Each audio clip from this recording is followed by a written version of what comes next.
Simon, now we know, but we knew already, didn't we? We knew already about the fight. Of course we did. We did. We had advanced knowledge of this, and Frank Warren as good as said it last Thursday. But we knew that Fury and Joshua was going to be a two-fight deal. Yep. We know that the purse will be split 50-50 in the first fight and 60-40 in the second fight. So here we are. It's headline news everywhere. Yep. There's the Telegraph. The Times have got it as well. How much further are we really along? Let me tell you. This is what we know this morning. So they've got to get about 2 weeks to get a site deal. Yeah. Where the actual thing is going to happen, where the first fight is going to be. Saudi is the out-and-out favourite. Of course. In that. Saudi Arabia is the favourite venue.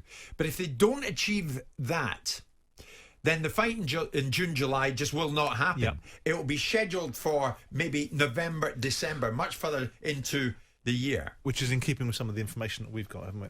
About a later fight. Precisely, Simon. Yeah. The site fee we hear could be as much as £150 million in December, as opposed to 50 million quid in June. Okay. So it makes one heck of a lot of sense to make it November, December. Yeah. And apart from that... Because of this well-established principle, don't forget, the well-established principle that we all have to accept, that these fighters must get £100 million each. We've all accepted that, haven't we? That's right. That's right. The fighters will earn all the money.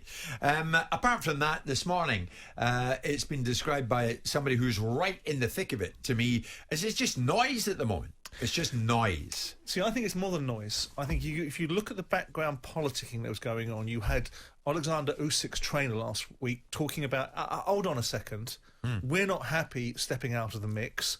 We are the mandatory challenger for the WBO. You lot over there might want to have all the belts and have this unified for the undisputed heavyweight championship of the world that hasn't been done for some time. But what about us? And then I said to Frank Warren last week, well, he's getting paid to step aside. No, he's not. Not from my side, he's not. Well, so I think there's a positioning. I think that there's a building up of momentum of people saying, well, is this actually going to get done? Right? And also there's a building up of obligations within the confines of the sport where people are saying, well, it ain't all just about you guys.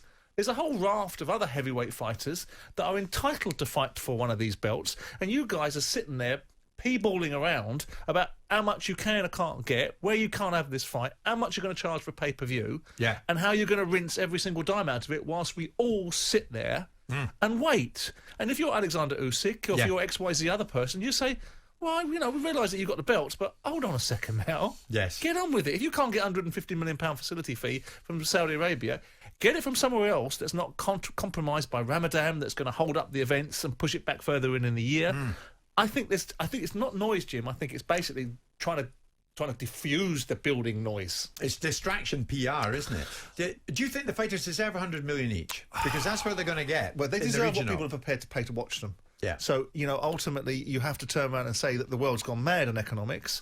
When you listen to what people are getting, whether Lionel Messi gets 50, 60, 70 million pounds a year for being a footballer, and major surgeons get far, far less than that, and the police run around doing their job. But in this instance, everything has a price, and if someone's prepared to pay that price, then ultimately someone has to say that they're worth it. And then they have to be worth it. Yeah. And the fight has to be the fight of the century. It has to be all of the things that it's billed to be.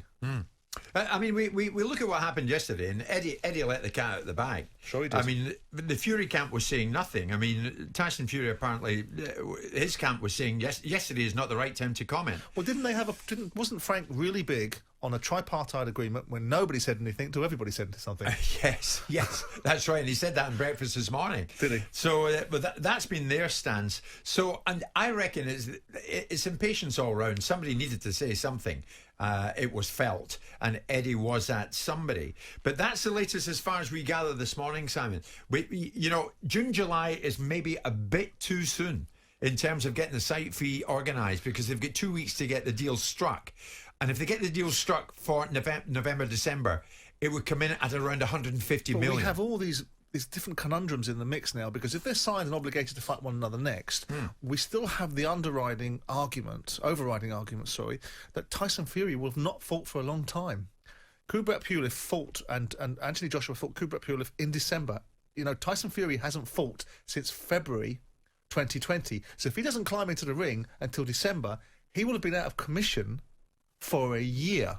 2 years, sorry. Yeah. And that is a We know he's done it once before, but with the greatest respect in the world to Deontay Wilder, Anthony Joshua is better than Deontay Wilder. Sure. He's a better fighter all round. I still think Tyson Fury will beat him, but it's a hell of an ask to be out of the ring for 2 years. So that this 2-fight deal now excludes any tune-up fights, isn't it? They can't now pick an interim fight in the middle of it, right? Okay. So that locks everything out. Yeah. So if we don't get this fight on soon, we're going to get into the territory of someone saying, I'm disadvantaged. And that someone's going to be Tyson Fury. And all of a sudden, you're going to start to have a different set of negotiations about the negotiation. Because if a deal's signed and the venue hasn't been committed, and that subsequently can't do the finances, then it's only a heads of terms. It ain't a deal, because a deal was dependent upon venue. Yeah. And if they can't get the money, then it'll unwind again, won't it? You got to think Big Tyson will be ready. Whenever it is, Jim, you got to think you'll be ready. Jim, if you ain't match fit, you ain't match fit. You can get the best footballer in the world with all the ability, and he can be cryogenically frozen, bring him back in 2 years' time, and he won't be match fit. You can't put the best fighter in the world in with the second best fighter in the world, whichever order you think, and think it's going to be a spectacle reflective of them at their best ability. Of course, it can't be. The next stumbling block, Simon, just might be the pay-per-view price. What would you pay for it to watch it? Well, no. I mean, we speculated on this, and Eddie Hearn came back very stridently about the fact there was never a discussion about being 40 quid. Because I said to you, these guys got a problem. They're taking it to Saudi Arabia because they want all their cake and eat it. They want to get this amount of money because they're the only people that will pay it with the Middle Eastern guys. But they want to sell this fight worldwide to make some additional money. But they can't sell Joshua to America because he's a pup in America as far as they're concerned. They got to see him get knocked out by Andy Ruiz. Right? So they've got a challenge. So then the next thing was, I tell you what we're going to do. We're going to ramp up the price because we can't get the quantity of buyers, so we'll get the price for it. Eddie came back to that's not going to happen. At the end of the day, a price point, everybody has a choice whether they want to pay a particular price for this particular product. Yeah, you pay or you don't. And no one's making, this is not changing people's lives, it's a choice that people have. What's a reasonable price? Well, I think a reasonable price is what they've charged previously. We sit here regularly going, football should do this and football should do that and the fans should have their prices reduced because there should be some loyalty and support. That can work in boxing as well, can't it? Yeah. Boxing fans put boxers on the map. So why should they carry the brunt of any price hike? So of course it should be 20 quid. Well, it should be COVID inflation proof, shouldn't it? Oh, where did that come from? I don't know, I just made it up as I was going along. It sounded good, didn't it? Are we talking 20 quid? Plausible. It should be in keeping with a premium product. And if we've got a price parameter, and I think Eddie talked about premium products being around about the £25, this is the blue ribbon event. Yeah. This is it. This is the heavyweight championship of the world between the two biggest fighters. The Americans ain't that interested. It's big to us. So we should get a reward for having two, same as the fighters are getting a reward for being the two best fighters and getting paid for it, so should the fans. Because they come from our society. It's our heavyweight championship of the world, so we should be getting a price that's commensurate with that. I like that. It's our fight. It's our ball. It's our Power game. to the people. Power to the people. Did Simon Jordan really say that?